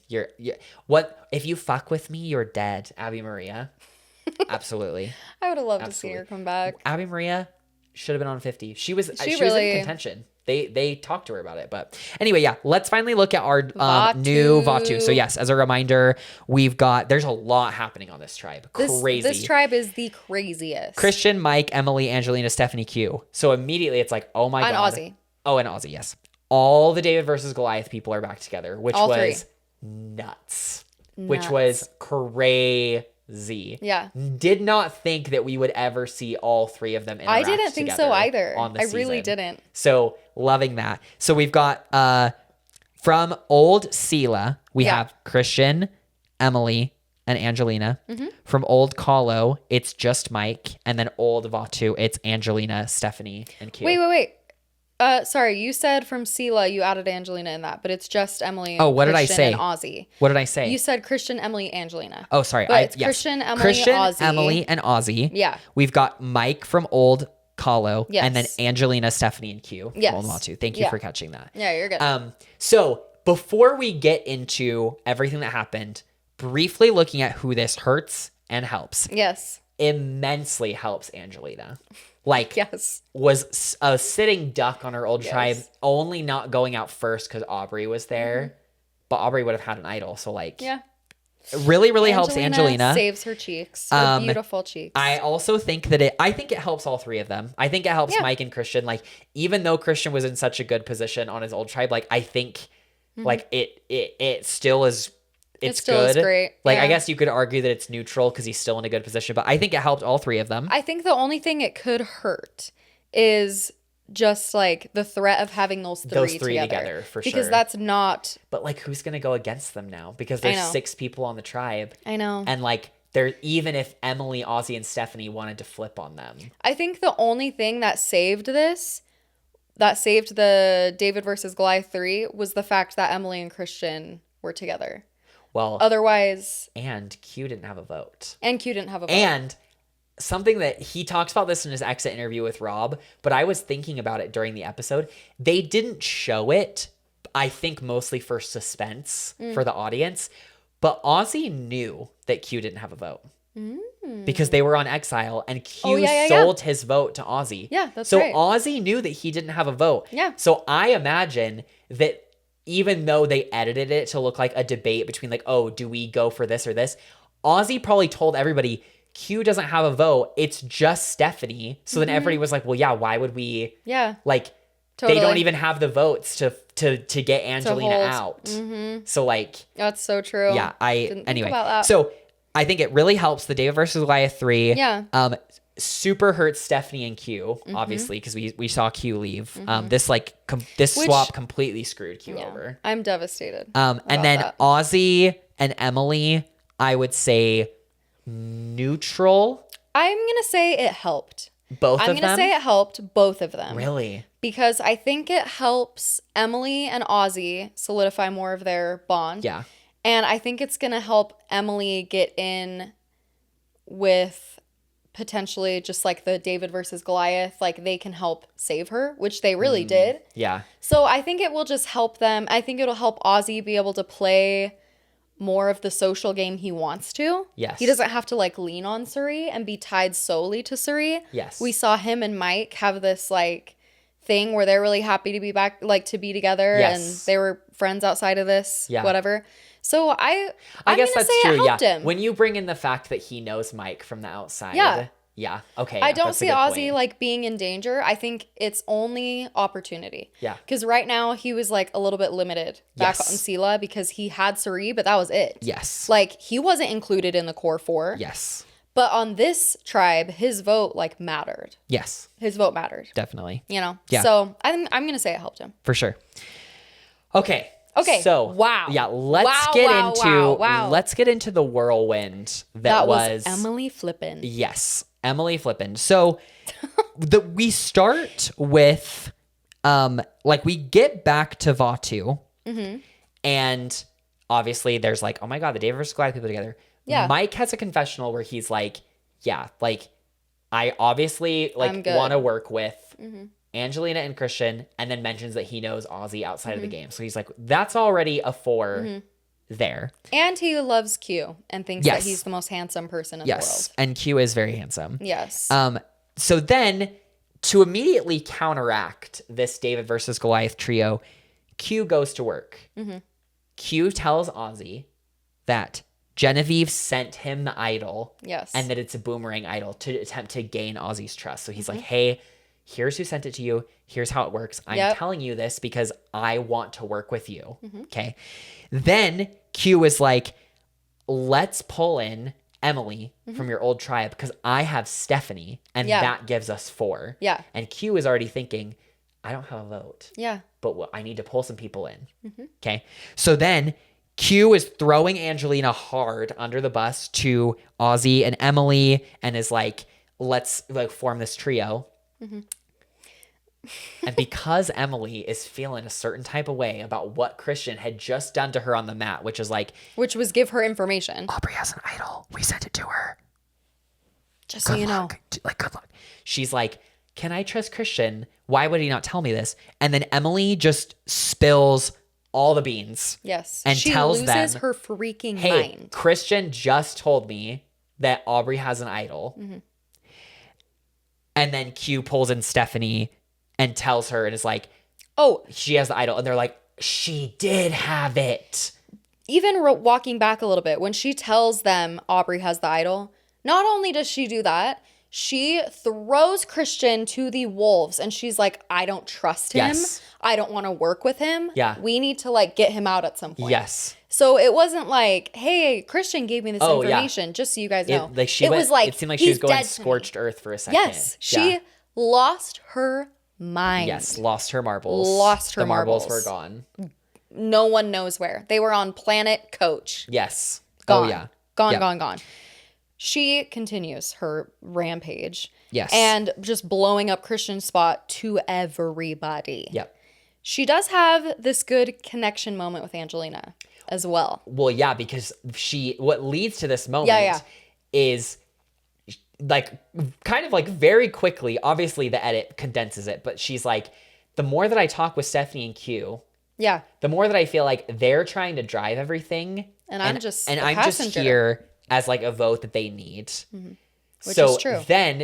So then you say she makes this connection with Angelina. Emily decides to go and blow up Stephanie and Q's game to Angelina and is like, because she's like, hey, how was old Vatu? Mm-hmm. And Angelina's telling this story to Emily that shows that she's way out of the loop. Yeah. Because Angelina was like, oh, we had a loose six that was working together. Girl, no. Blah, blah, blah. Like, and then Emily's like, actually, everything that you just said is not true. Q and Stephanie want you out so bad, and they were going to vote you out in your old tribe too. And Angelina is gagged. Yeah. She's like, what? Mm-hmm. Oh my God, thank you for telling me. Yeah. And it moves Angelina to tears because there's a lot of crying this episode too. Lots of crying. She goes into confessional and is like, it's the first time in 7 days that I feel like someone's been straight up with me. And so I really appreciate Emily for doing that. So now Emily has blown up Christian's game. Yep. She's blown up Stephanie and Q's game. Mm-hmm.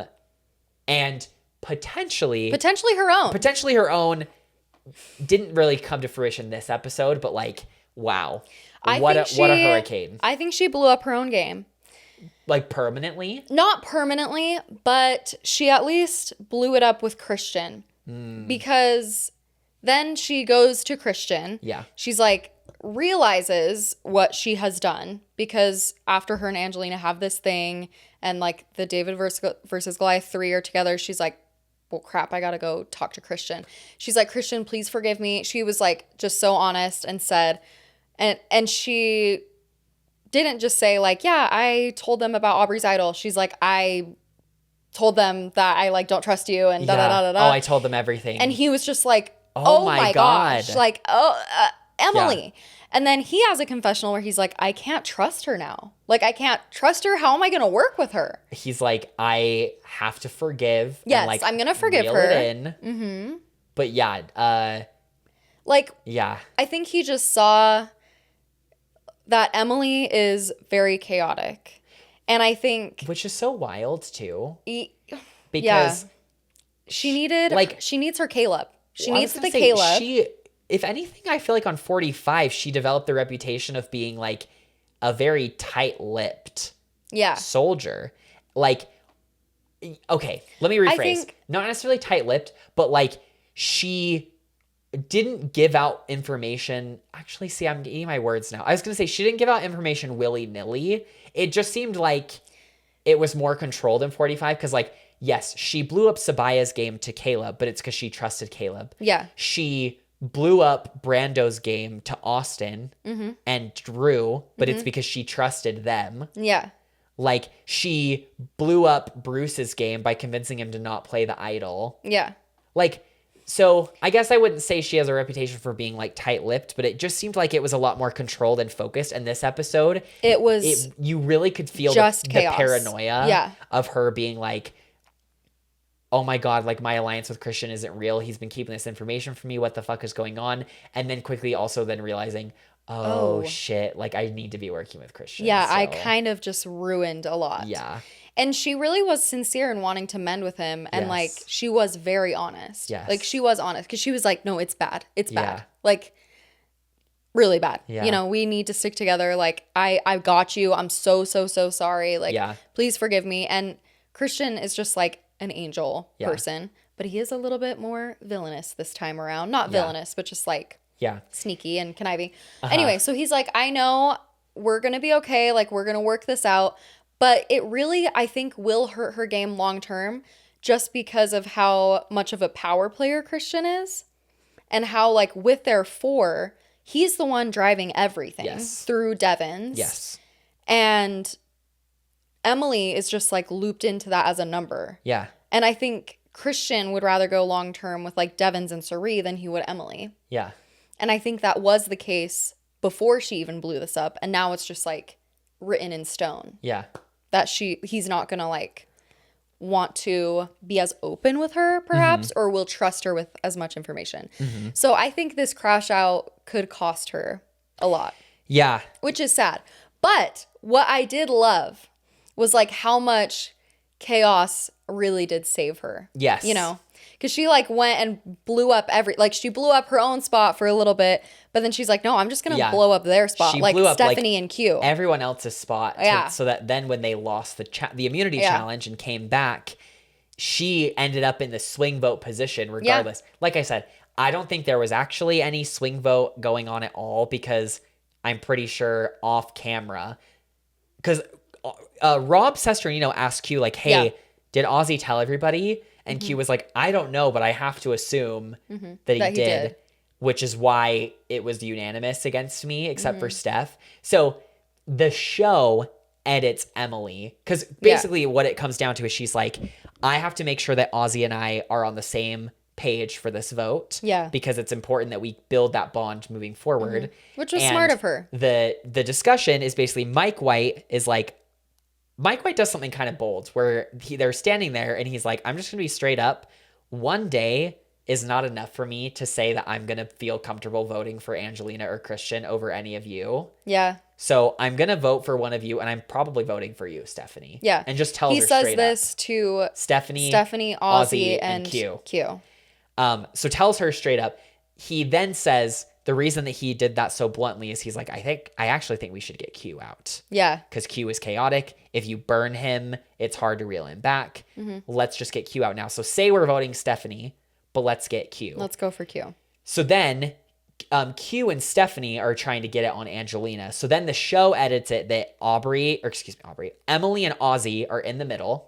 And Emily is working to try and get Ozzy to vote out Q, even though Ozzy's like, let's keep the tribe strong. I want to get Angelina.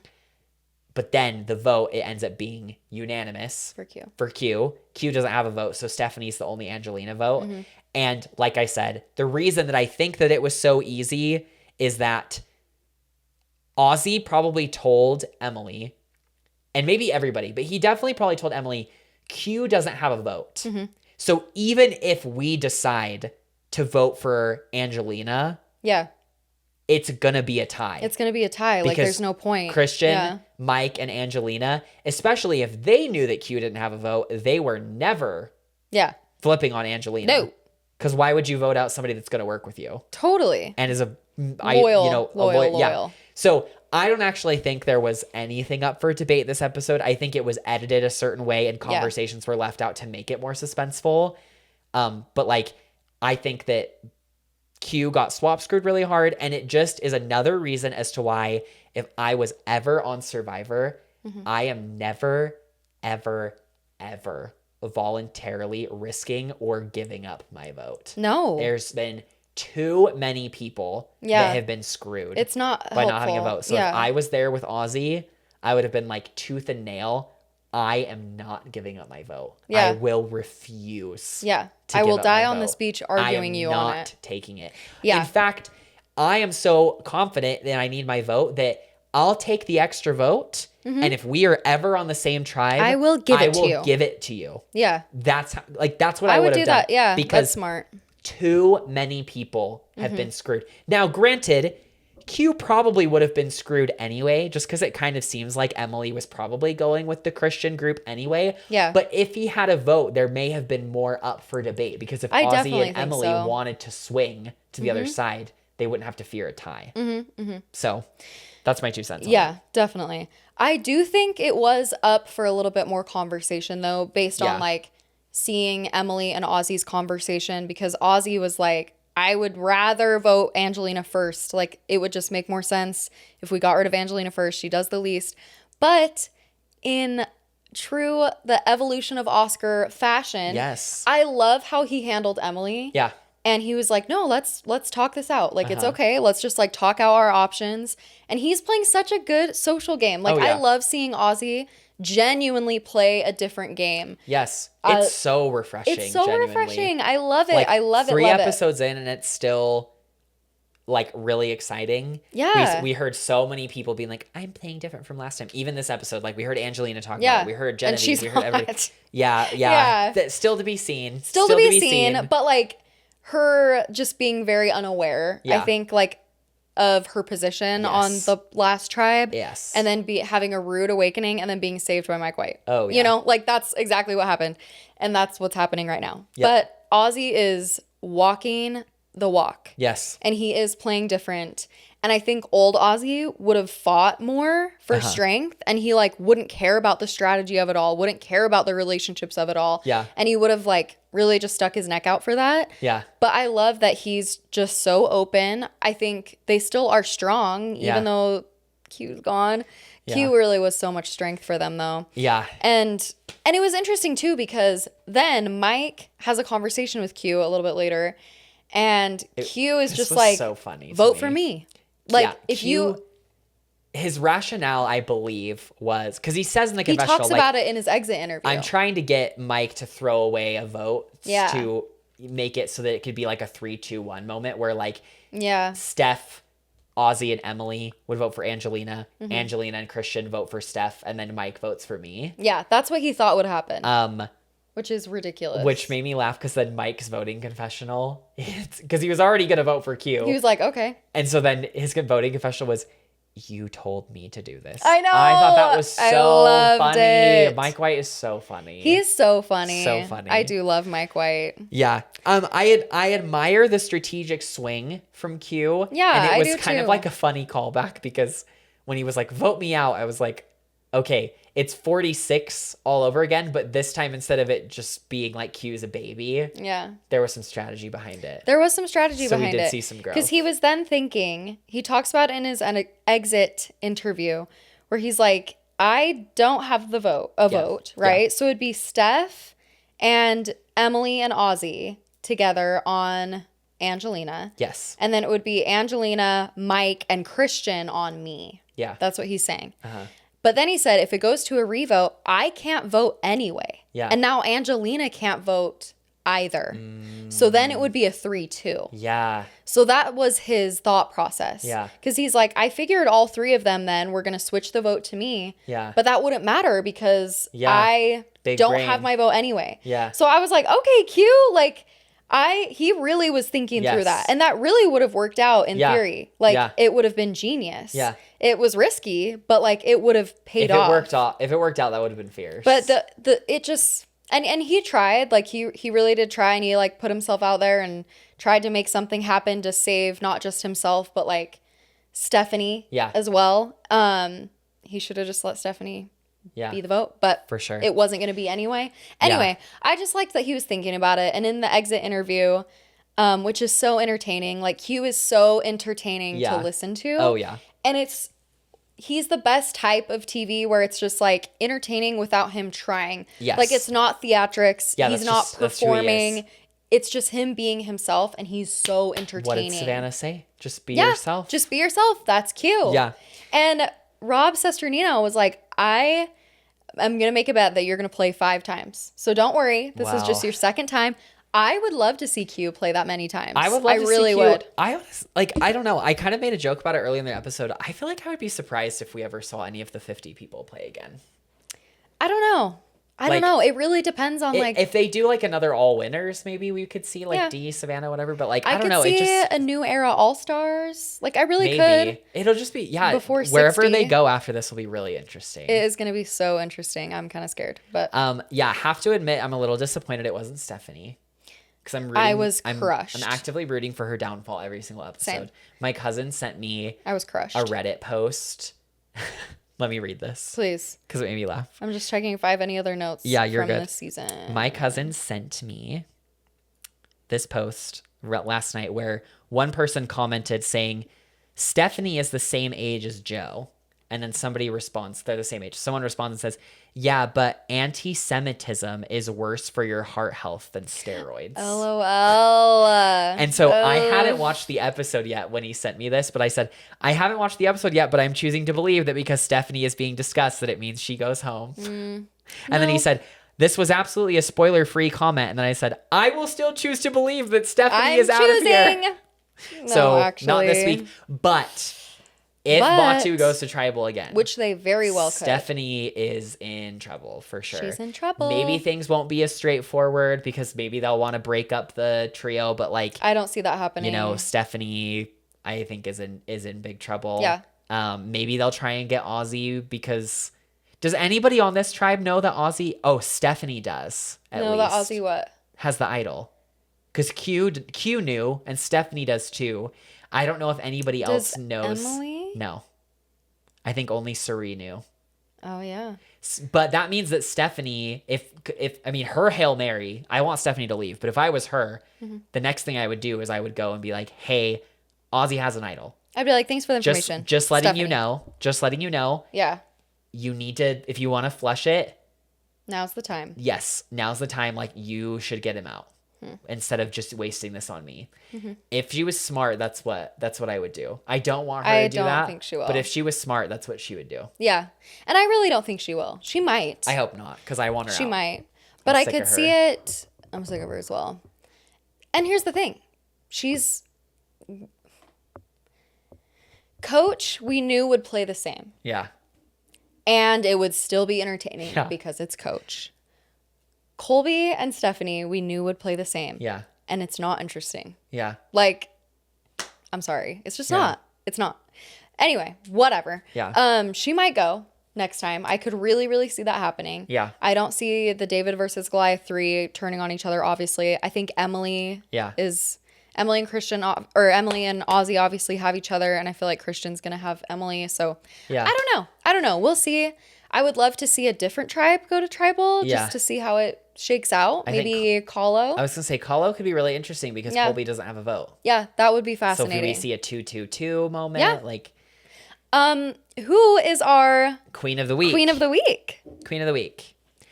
I, honestly, there's nobody that immediately stands out for me. Like, there's a couple people that, like, yes, we could nominate. Like, I think Christian... Yeah, who are the nominees? I think Christian sticks out is for probably a nominee. Even though there was a lot of chaos, like, there was a part of me that's like, I mean... Emily. I kind of feel like Emily because she ended up having all the power and, like, all the information. Yes, it was sloppy. And it wasn't, like, intentional. Doesn't necessarily seem like it bit her in the ass. Yeah. And then the only other person that I would consider would be Mike White. Because it was Mike White's plan to get Q out. And it seems like it was executed well and he got what he wanted. Yeah. So I would say it's one of those three because, like, you know, I understand that sometimes it's hard because it seems like our Queen of the Week is always the person who is, like, on the... they're always going to tribal. Yeah. But it's really hard to gauge. But that's all we have to work with. Yeah, like how... Because, like, yeah, you could argue, like, oh, you know, Coach talking to Chrissy is good because now Coach has solidified his 4 alliance on Kahlo. But then it's like Colby doesn't have a vote. So it's like, you know, you could talk about, like, oh, you know, Queen of the Week could be Tiffany because she blew up Genevieve to Aubrey and Aubrey has an idol and Aubrey could use the idol offensively. Like, yeah. But the hard part is there just isn't immediate consequence from those decisions. Because it's like, yes, they're blowing up certain spots or they're solidifying certain alliances. But it's just hard. I feel like. Yeah. Just with what we're given, it almost has to be the tribal goes to tribal. I agree. Just because we immediately see the consequence of their strategic play or lack thereof. Yeah. So I would say my final nominee, if I was to pick somebody, I think that I probably would say Mike White. Just because it was his idea to get Q out. He told everybody what to say and how to execute it. So I think that just based on that, I would say Mike, even though I think Christian had a good week.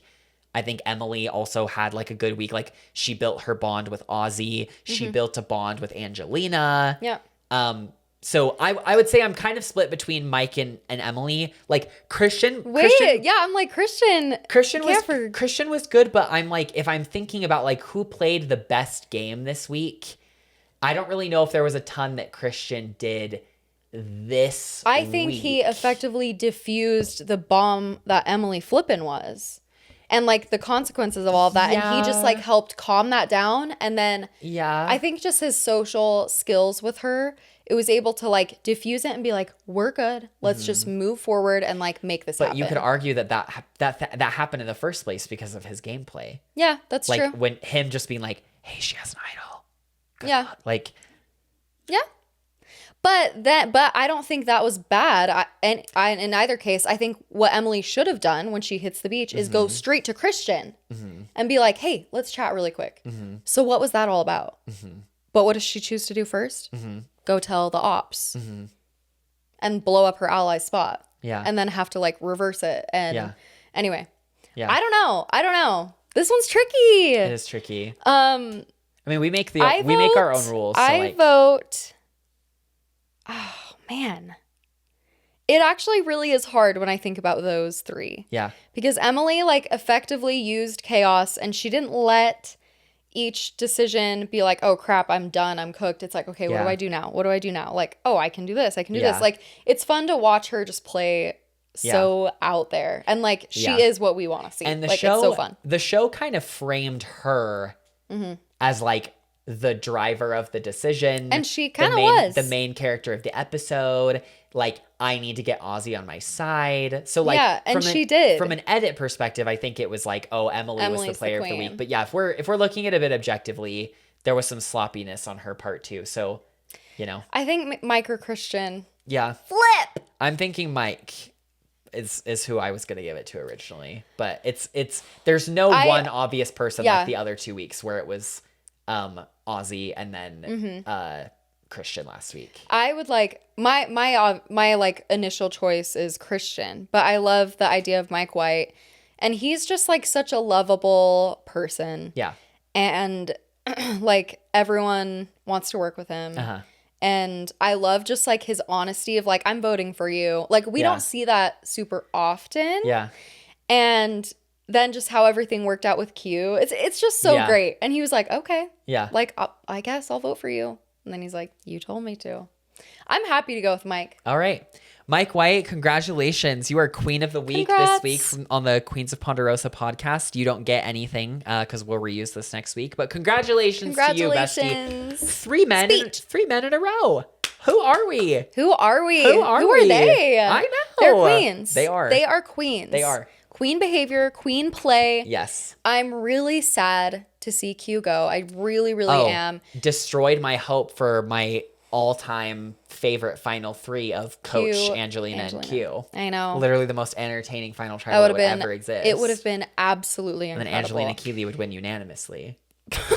Also, talk about someone who played differently. Q. Yeah. Like, he really did. He played different. He was a lot more chill. He was chill. He was, like, strategic. He was putting faith in his alliances. He wasn't, like, just completely losing his mind. Oh, yeah. Even when he knew he was, like, in a rock and a hard place, like, he played well. Yes. He didn't just, like, freak out.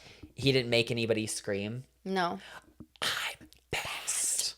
Yeah. Go watch the exit interview. Rob did such a great job, as he always does. He did. And he's a Q fan. Q's just fun to listen to. Love Q. Next week, we saw some interesting things in the preview. Zach Brown is here. Zach Brown is here. Chicken fried. Yes. Charlie punches Jonathan in the face. They were doing some skit, it looked like, of like fake punching fake fighting. or whatever. Yeah. I hope it was kind of real though, because that would be funny. Yeah. Do you have any last words? I don't think so. I think that this... That made me sound like you're dying. To me, yeah, any last words? Any last words? Before I punch you in the face.